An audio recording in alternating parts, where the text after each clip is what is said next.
വിവരമില്ലാത്ത പലരും ചോദിക്കും. കാർഗിൽ നിരോധിത മേഖലയൊന്നുമില്ല, അവിടെ കൂടെയാണ് നാഷണൽ ഹൈവേ പോകുന്നത്. ഇതിനെപ്പറ്റി അറിവില്ലാത്തവർ പലരും അല്പം വിദ്യാഭ്യാസം എന്നുള്ളത്. ഒരു മിനിറ്റ്,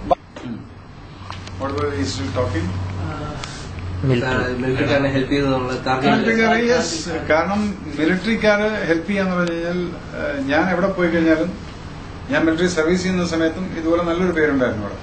അപ്പൊ അതുകൊണ്ട് എവിടെ കയറി ചെല്ലുമ്പോൾ ആൾക്കാർക്ക് എന്നെ അറിയാം, മേജർ രവി ഇന്ന ആളാണ്, കമാൻഡോസിലിരുന്ന പാർട്ടി. അപ്പൊ എന്ത് പറഞ്ഞു കഴിഞ്ഞാലും അവര് they know that I'll be doing the straightforward things on. I'll not be doing anything which is going to malign the name of the army.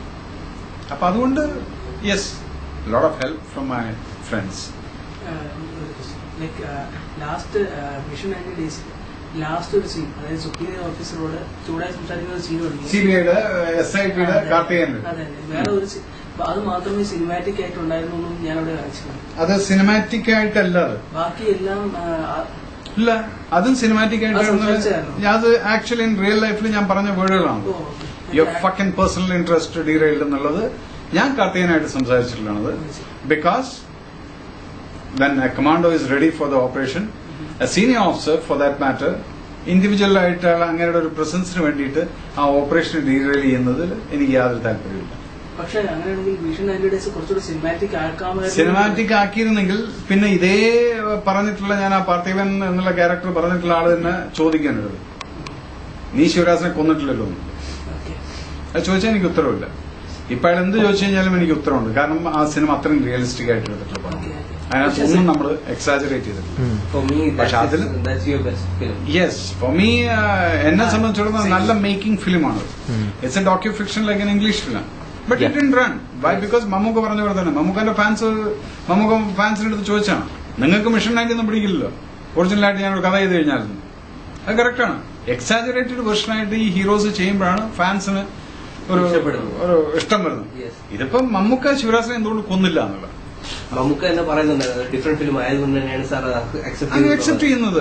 So പിന്നെ ആ പടത്തിന് അതിന്റേതായിട്ടുള്ള ചില രാശിയുണ്ട്. അതിന്റെ പബ്ലിസിറ്റി, അതിന്റെ റിലീസ്, അതിനകത്ത് പല പാഴ്ചകളും പബ്ലിസിറ്റി എല്ലാം ഭയങ്കര പ്രശ്നമാണ്. സോ അതിൽ നമ്മളൊന്നും പറഞ്ഞിട്ട് കാര്യമില്ല. It had A good opening. പക്ഷെ പലപ്പോഴും പറ്റിയിട്ടുള്ളത് അത് തന്നെയാണ്, സാറിന് നല്ല ബാനർ കിട്ടുന്നില്ല, ദാറ്റ് ഈസ് വൈ ഇപ്പം എന്റെ കീർത്തി ചക്രയ്ക്ക് എന്ന് പറഞ്ഞു കഴിഞ്ഞാൽ ജനങ്ങൾ പൊക്കിക്കൊണ്ടുവന്ന പടമാണ്. പബ്ലിസിറ്റി എന്ന് പറഞ്ഞാൽ ആരും വിചാരിച്ചില്ല ഈ പടം ഓടും. ഇല്ല, പടം ഇറങ്ങുന്നതിന് മുമ്പ് അത്ര നല്ല റിപ്പോർട്ട് ആയിരുന്നില്ല. പക്ഷെ പടം ഇറങ്ങി നല്ല റിപ്പോർട്ടായിരിക്കും. പിന്നെ അത് ചെയ്തു. ഇനിയിപ്പോ ഞാൻ ഇറങ്ങുന്ന ഇപ്പൊ ഈ കാന്താർ ഹൈജാക്ക് കൂടെ കഴിഞ്ഞു കഴിഞ്ഞാൽ നിങ്ങളിൽ തന്നെ ഒരു ക്വസ്റ്റ്യൻ ഉണ്ടായിരുന്നു, നിങ്ങൾ മിലിറ്ററി പടങ്ങൾ മാത്രമേ ചെയ്തു. നോ, എനിക്ക് മിലിറ്ററി സബ്ജക്ടുകളിൽ ചെയ്യുന്നതിന് മുന്നേ, മിലിറ്ററിയിലുള്ള അനുഭവങ്ങൾക്ക് മുന്നേ എനിക്ക് നാട്ടിലെ ചില അനുഭവങ്ങളുണ്ട്. അപ്പൊ നാ coming back to the normal subject. അതിലൊരു ക്വസ്റ്റ്യൻ ഉണ്ടായിരുന്നു, ആ ഒരു സ്ഥലത്ത് വരുന്ന ഒരാളുടെ ഒരു ക്വസ്റ്റ്യൻ ഉണ്ടായിരുന്നു. അത് തന്നെ. അതുകൊണ്ട് ആ പട്ടാമ്പിയും സ്ഥലങ്ങളും എന്താണ്, ആ പാടവും പറമ്പും അമ്പലമായിട്ടുള്ള ഒരു കഥ ഇനി വരും. അതിനകത്തൊരു അമ്മ ഉണ്ടായിരിക്കും, ഒരു അച്ഛനുണ്ടായിരിക്കും, ഒരു ആങ്ങളെ ഉണ്ടായിരിക്കും, എല്ലാവരും ഉണ്ടായിരിക്കും. നിങ്ങളിപ്പോ നേരത്തെ ചോദിച്ച പോലെ അത് മോഹൻലാൽ അല്ലായിരുന്നെങ്കിലും, മോഹൻലാൽ അല്ലായിരുന്നെങ്കിൽ വേറെ ആളെ വെച്ചിട്ട് ചെയ്യാൻ പറ്റുമെന്ന് നോക്കുമായിരിക്കും. പക്ഷെ അതിന് പ്രൊഡ്യൂസർ ഉണ്ടാവും. ഈ പ്രൊഡ്യൂസർ ഉണ്ടെങ്കിൽ നമുക്ക് ഏത് കഥയും ചെയ്യാം. സൂപ്പർ സ്റ്റാർസ് ആയതുകൊണ്ട് ഇത്രയും റിസ്ക് എടുക്കാനായിട്ട് ആളുണ്ടാവും. അപ്പൊ അതുകൊണ്ട് നമുക്ക് ചെയ്യുന്നു. അതല്ല, ഒരു നല്ല കഥ എന്ന് പറഞ്ഞു കഴിഞ്ഞാൽ ഇന്ന് തമിഴ്നാട്ടിലൊക്കെ നല്ല കഥയ്ക്ക് പുതിയ ആൾക്കാരെ വെച്ചെടുക്കുന്ന പടങ്ങൾ, നാടോടികൾ അല്ലെങ്കിൽ സുബ്രഹ്മണ്യപുരം, ഇതൊക്കെ ആരെങ്കിലും വിചാരിച്ചു ഇത്രയും വലിയ ഹിറ്റ് ആവുന്നത്? സോ അവിടെ അത് നടക്കുന്നുണ്ട്. എന്തുകൊണ്ട് ഇവിടെ നടക്കുന്നില്ല? കാരണം വെച്ചാൽ അതിന് പ്രൊഡ്യൂസേഴ്സ് ഇല്ല ഇവിടെ. ചങ്കൂറ്റോടുപോലെ എല്ലാവരും നോക്കുന്ന ഒരു പടത്തിന്റെ ആർട്ടിസ്റ്റിനെ മുട്ടിച്ചിട്ട് പിന്നെ എവിടുന്ന് പൈസ ഉണ്ടാക്കിയിട്ട് ഇത് തുടങ്ങാമെന്ന്. അവിടെ അങ്ങനെയല്ല. അവിടെ ഉള്ളതും വെച്ചിട്ട് റിസ്ക് എടുക്കുന്നുണ്ട്, അവർ അസലായിട്ട് സമ്പാദിക്കുന്നുണ്ട്. ആ പടങ്ങൾ നമ്മുടെ ഇവിടെയും കൂടെ ഇവിടെ ഓടുന്നുണ്ട്. അപ്പൊ ഇവിടെയും അങ്ങനെയുള്ള പടങ്ങൾ ഓടും എന്നുള്ള ഉറപ്പല്ലേ?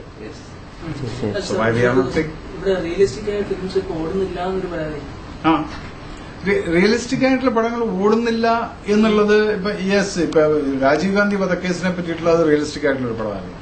അവിടെ നിങ്ങൾ മമ്മൂക്കാന്റെ ആവശ്യമില്ല. അവിടെ ഏതെങ്കിലും ഒരു പുതിയ ഒരാളെ പിടിച്ചിട്ടുണ്ടെങ്കിൽ ആ പടം ഇതിലും ബെറ്റർ ആയിട്ട് ഓടുമായിരുന്നു.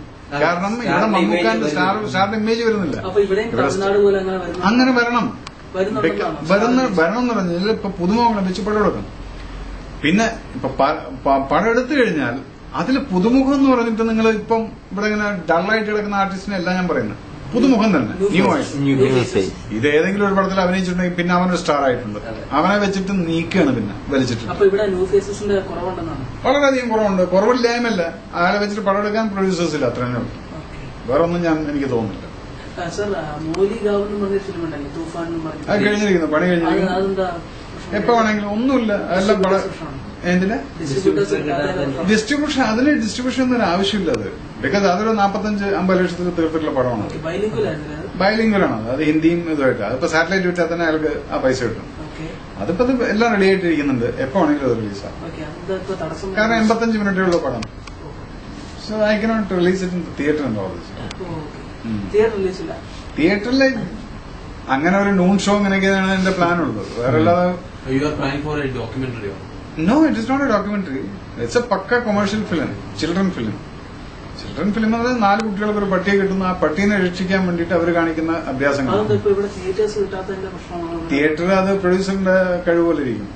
85 മിനിറ്റ് അത് എങ്ങനെ അയാൾ മാർക്കറ്റ് ചെയ്യുന്നു. ഏതിന്റെ സീക്വൻസ്? രാജാവിന്റെ മകൻ എന്ന് പറഞ്ഞാൽ ഞാനിപ്പോ എന്റെ അടുത്ത് ഇപ്പൊ വേറൊരു സബ്ജക്റ്റും വന്നിട്ടുണ്ട്. നാടൻ സബ്ജക്ട്, മോഹൻലാലിന്റെ നരസിംഹം പോലെ അല്ലെങ്കിൽ അതുപോലുള്ള ഒരു പാറ്റേണില് അങ്ങനെയുള്ള സബ്ജക്റ്റുകൾ ഞാൻ ചെയ്യും. അതിപ്പോ ഈ കാന്താരം എന്ന് പറഞ്ഞാൽ ഇത് കുറെ പണിയുള്ള ഒരു സിനിമയാണ്. ഇതോടെ ചെയ്തു കഴിഞ്ഞാൽ എനിക്ക് ഒരു സമാനമായിട്ട് പിന്നെ പതുക്കെ ചെറിയ ചെറിയ പടങ്ങൾ ചെയ്യാം. കുരുക്ഷേത്രയുടെ ഔട്ട്പുട്ട് സാറ് വിചാരിച്ച രീതിയിൽ തന്നെ വന്നു? അതോ കുരുക്ഷേത്ര എന്നുള്ള സിനിമ നിങ്ങൾ അതിന്റെ ബജറ്റ് നോക്കിക്കഴിഞ്ഞാൽ ഇൻക്ലൂഡിംഗ് മോഹൻലാലിന്റെ റെമ്യൂണറേഷൻ അടക്കം 3,10 ലക്ഷത്തിൽ തീർത്ത സിനിമയാണ്. അതിന്റെ പ്രൊഡ്യൂസർ ഇവിടെ ടിവിയിൽ കയറിയിരുന്ന് നിരങ്ങി പറഞ്ഞു 8 കോടിയായിരുന്നു. അതിൽ 8 കോടിക്കുള്ള സാധനമുണ്ട്. ഈ അവിടെ ഫയർ ചെയ്തിട്ടുള്ള ബോഫേഴ്സും കാര്യങ്ങളും ഇതെല്ലാം ഞാൻ ഫ്രീ ആയിട്ട് കൊണ്ടുവന്നു, അതിന് കാശ് കൊടുത്തിട്ടില്ല. അപ്പൊ അവരങ്ങനെ പറഞ്ഞാലും അപ്പൊ അതുകൊണ്ടാണ് ആൾക്കാർ 8 കോടി ഇവിടുന്ന് കളക്ഷൻ കിട്ടുന്നത്. അതിന് 5 കോടി 5 കോടിയാണ് അതിന് കളക്ഷൻ കിട്ടിയിരിക്കുന്നത്. 5 കോടി കളക്ഷൻ കിട്ടിക്കഴിഞ്ഞാൽ അയാൾ പറഞ്ഞ സ്ഥിതി വെച്ച് നോക്കിക്കഴിഞ്ഞാൽ 3 കോടി നഷ്ടമാണ്. വേറെ 3-10 ചെലവായിട്ടുള്ളൂ. 5 കോടി mega hit film collection wise. പിന്നെ സാറ്റലൈറ്റും ഇതെല്ലാം കൂടെ ചേർത്തിട്ട് 1.5 കോടി അവിടുന്ന് വന്നിട്ടുണ്ട്. ഇവിടെ 4.25 കോടി തിയേറ്റർ നമുക്ക് കിട്ടിയിട്ടുണ്ട്. 10ാമത്തെ ദിവസം 253 നമുക്ക് ഷെയർ വന്നിട്ടുണ്ട്. 10ാമത്തെ ദിവസം കുരുക്ഷേത്രയ്ക്ക്. അത് കഴിഞ്ഞ് പിന്നെ മഴ പെയ്തു. ആ മഴയിൽ പിന്നെ കംപ്ലീറ്റ് കളക്ഷൻ സ്റ്റോപ്പ് ആയിപ്പോയി. അങ്ങനെ എല്ലാം കൂടെ റിലീസായി പിന്നീട്. അപ്പൊ എല്ലാം കൂടെ നോക്കിക്കഴിഞ്ഞാൽ അതിനൊരു 4-4.25 തിയേറ്ററിന് വന്നു. 1.5 കോടി മറ്റതും വന്നിട്ടുണ്ട്. ഇത് മാത്രം വെച്ച് നോക്കിക്കഴിഞ്ഞാൽ നിങ്ങളുടെ കണക്ക് എങ്ങനെ ഉണ്ടായിരിക്കും? 1.5 കോടി അയാൾക്ക് 85 ലക്ഷം രൂപ തിയേറ്ററിൽ കടമുണ്ടായിരുന്ന എല്ലാം വീടി, ബാക്കി 19 ലക്ഷം രൂപയുടെ പോക്കറ്റിലിട്ട് പോയിട്ടുണ്ട്. So that is what it. പക്ഷെ ടി വി കരുതുന്ന 8 കോടി പടം എന്ന് പറഞ്ഞു കഴിഞ്ഞാൽ അപ്പോഴേ ഞാൻ പറഞ്ഞിട്ടുണ്ട്, അത് ഒരാളും വിശ്വസിക്കില്ല 8 കോടി പടം എന്നുള്ളത്. പക്ഷെ ഞാൻ ഇറക്കിയിട്ടുണ്ട്, ഞാൻ സാധനങ്ങളൊക്കെ കാണിക്കും 8 കോടി. പക്ഷെ അതെല്ലാം എനിക്ക് ഫ്രീ ആയിട്ട് കിട്ടിയിട്ടാണ്. കുരുക്ഷേത്രം എന്നുള്ള പടത്തിനകത്ത് കഥയില്ല. അത് ഞാൻ തുടക്കത്തിലേ ഞാൻ പറഞ്ഞിട്ടുണ്ട്. അതൊരു റിയൽ ഒരു വാറാണ്. ഇന്ത്യ പാകിസ്ഥാൻ വാർ, അതെങ്ങനെ ജയിച്ചു, അതിന്റെ ഇടയിൽ ചെറിയ ചെറിയ ഇൻസിഡൻസ് കയറ്റാൻ പറ്റുള്ളൂ. എന്റെ ഐഡിയ ഇവിടെ ഒരു വാർ കാണിക്കുക എന്നുള്ളത്. കാർഗിൽ നടന്നൊരു വാർ ഇവിടെ കാണിക്കുക, മലയാളത്തില് ആരും കാണാത്ത അത്രയും ഉണ്ടായിരുന്നു. അതിനകത്തൊരു കഥ എനിക്ക് അവാർഡ് കിട്ടുന്ന ഒരു സ്ക്രീൻ പ്ലേ, അതിനകത്ത് സ്ക്രീൻ പ്ലേ ഇല്ല. കീർത്തി ചക്രയിലെ കിഷോരി രാജ വിട്ട റേഡിയോ സീൻ അതേപോലെയുള്ള സീൻ റീക്രിയേറ്റ് ചെയ്യാൻ കുരുക്ഷേത്രത്തിൽ ശ്രമിച്ചില്ലേ എന്ന് തോന്നുന്നു. റേഡിയോ എന്നുള്ളതില്ല. അവിടുത്തെ ഒരു ബിനീഷ് കൊടിയേരിയുടെ എന്ന് പറഞ്ഞു കഴിഞ്ഞാൽ വാച്ചിന്റെ അതൊക്കെ എന്താണെന്ന് ചോദിച്ചു കഴിഞ്ഞാൽ അതൊക്കെ ഒരു റിയലിസ്റ്റിക് സാധനമായിരുന്നു. അങ്ങനെ ഒരു സർദാർ ഉണ്ടായിരുന്നു, അയാളെ കൈ പോയ സമയത്ത് അയാൾ വാച്ചിന്റെ മുകളിലായിരുന്നു അയാളെ പ്രശ്നം മുഴുവൻ. അപ്പൊ ആ ക്യാരക്ടറെ ബിനീഷ് കൊടിയേരി കിട്ടു. പക്ഷെ ഇവിടെ പ്രശ്നം എന്താ വെച്ചാൽ ബിനീഷ് കൊടിയേരി എന്നുള്ള ആളെ കാണുമ്പോൾ തന്നെ ജനങ്ങൾക്ക് ഒരു ആവേശമാണ്. So that is A passion. That's A problem. പക്ഷെ ബിനീഷ് അവന്റെ ക്യാരക്ടർ നന്നായിട്ട് അവൻ ചെയ്തിട്ടുണ്ട്. പക്ഷെ അവന്റെ ഹൈറ്റും കാര്യങ്ങളൊക്കെയാണ് പ്രശ്നങ്ങള്. അത് ജനങ്ങൾ അവനെ കാണുന്ന സമയത്ത് അവന്റെ രാഷ്ട്രീയപരമായിട്ടുള്ളത് നോക്കരുത്, അവനൊരു ആർട്ടിസ്റ്റ് എന്നുള്ള നിലയിൽ നോക്കണം. അതുണ്ടായില്ല. പക്ഷെ ചിലയിടത്ത് ജനങ്ങൾ മിണ്ടാതിരുന്നു പോയി, കാരണം അവന്റെ അഭിനയം കൊണ്ട് രക്ഷപ്പെട്ടു പോയിട്ടുണ്ട്.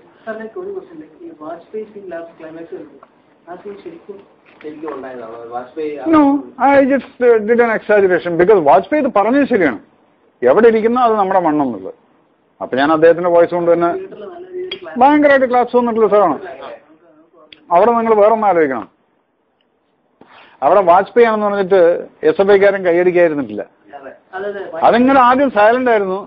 ആരുടെയും ഒരു സൗണ്ട് ഇവർക്ക് ആർക്കും പിടികിട്ടുന്നില്ല.